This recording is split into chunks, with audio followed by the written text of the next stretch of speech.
ve gücü. Biliyordum böyleydi, özlemiştim güvenmeyi. Her şeyi bir yana atıp sınırsızca sevmeyi.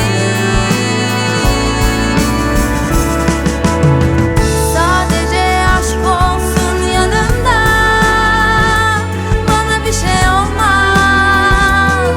Hüzün gelir geçer iz bırakmaz.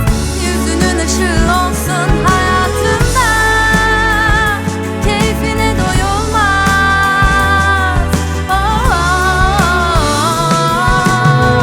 Sadece aşk olsun yanımda, bana bir şey olmaz.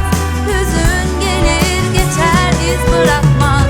Yüzünün ışığı olsun hayatımda, keyfine doyulmaz.